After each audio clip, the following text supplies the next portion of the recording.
Hello student, today we are going to discuss a concept of the group theory। एक बेहतरीन सा concept है और बेहतरीन सा ये थ्योरम है और वो थ्योरम बहुत ही इम्पॉर्टेंट है, ख़ास करके प्रूफ करने में तो बहुत ये काम करता है ये थ्योरम। वो थ्योरम क्या कहता है ज़रा पढ़ते हैं एक बार हम लोग। Let if a belongs to G be of finite order n and also a की power m is equal to identity then n divides m। ये थ्योरम आपका ये बोलता है कि किसी ग्रुप का कोई एलिमेंट का ऑर्डर अगर n है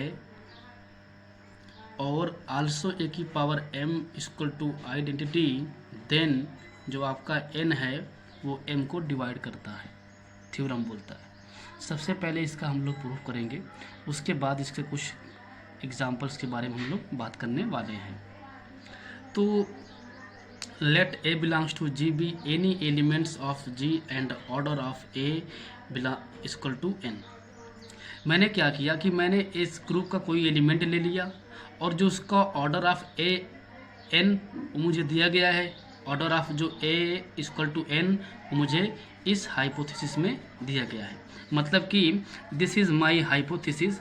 इतना जो मैंने ये पूरा लाइन बनाया है, अंडरलाइन किया है सारे वर्ड्स को, ये जो मेरे सारे वर्ड्स हैं ये आपके क्या हैं, हाइपोथेसिस है।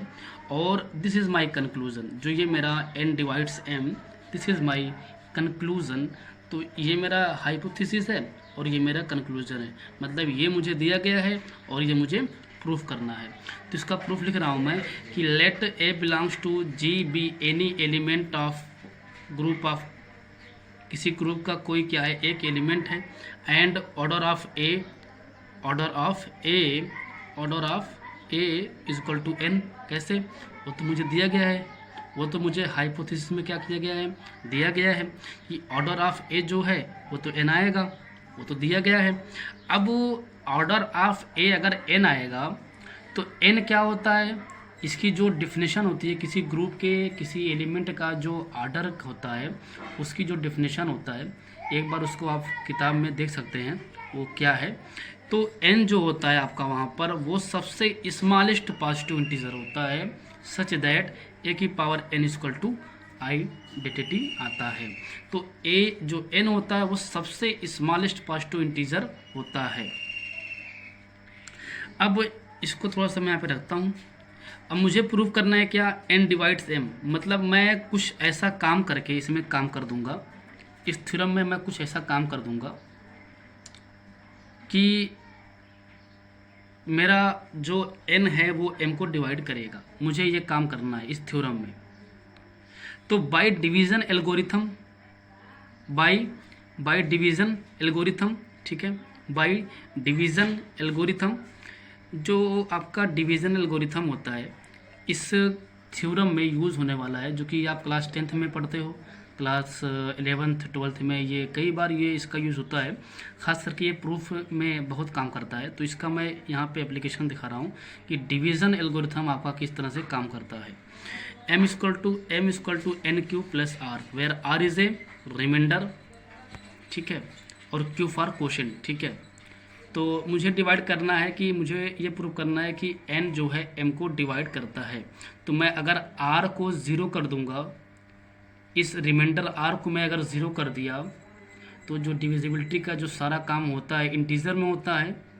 दूसरी बात ये कि यहाँ से बाय डिविजिबिलिटी या फिर डिफिनेशन मैं कह सकता हूँ कि जो मेरा n होगा वो m को डिवाइड कर जाएगा अगर मैंने r को ज़ीरो कर दिया तो जो आपका r होगा वो या तो ज़ीरो आएगा, कि किसी भी डिविजिबिलिटी में जब काम करते हैं तो या तो रिमाइंडर ज़ीरो आता है या फिर जो डिविडेंड होता है उससे कम आता है।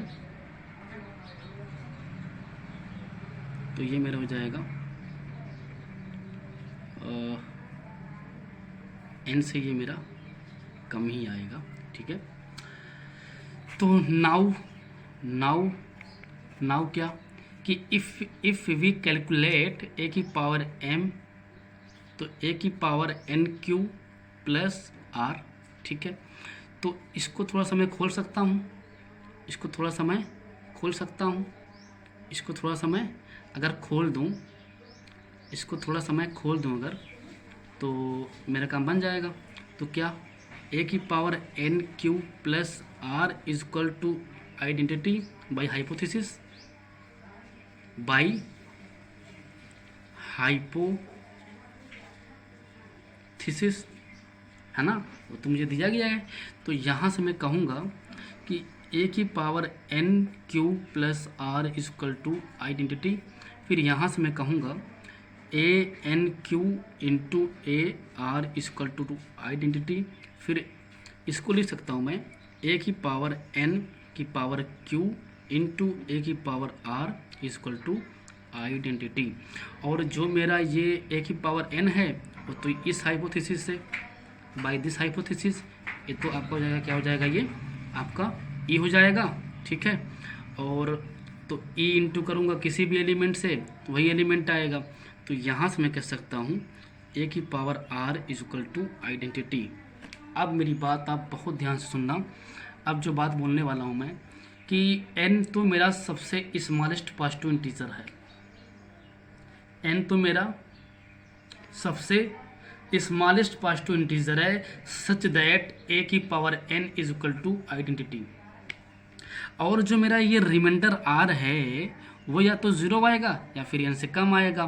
तो किसी भी दोनों केसेस में, अच्छा जो मेरा आर वो तो एन से कम है, तो आर के तो ज़ीरो होना पड़ेगा। क्यों? क्योंकि जो मेरा आर है वो एन से कम है और एन क्या है, सबसे स्मॉलेस्ट है, तो आर को ज़ीरो होना पड़ेगा, आर को ज़ीरो होना पड़ेगा। जब यहाँ से मैं कहूँगा कि जो मेरा आर आएगा वो ज़ीरो आएगा, जब आर ज़ीरो आएगा तब इसमें आप कह सकता हूँ जब मेरा आर ज़ीरो हो जाएगा, तो जब मेरा आर ज़ीरो हो जाएगा, now m equal to n q. अब बाय डिविजिबिलिटी ऑफ डेफिनेशन तो यहाँ से कह सकता हूँ जो एन है वो एम को डिवाइड कर गया, hence proved, this is my proof. ऐसे ही करते हैं प्रूफ। ये आपका था एक थ्योरम जो कि बहुत ही लाजवाब इसका एप्लीकेशन है, बहुत सारे प्रूफ में काम आता है। एक मेरे दोस्त ने कहा कि सर ज़रा इसको आप एक बार बताइए कि डिवीज़न एल्गोरिथम किस तरह से काम करता है। तो डिवीज़न एल्गोरिथम आपका प्रूफ करने में बहुत काम करता है, और ख़ास करके डिविजिबिलिटी जब आप पढ़ते हो तो वहाँ पर भी ये बहुत मोस्टफुल यूज़फुल होता है। तो ये था आपका एक proof. Thank you for watching this video.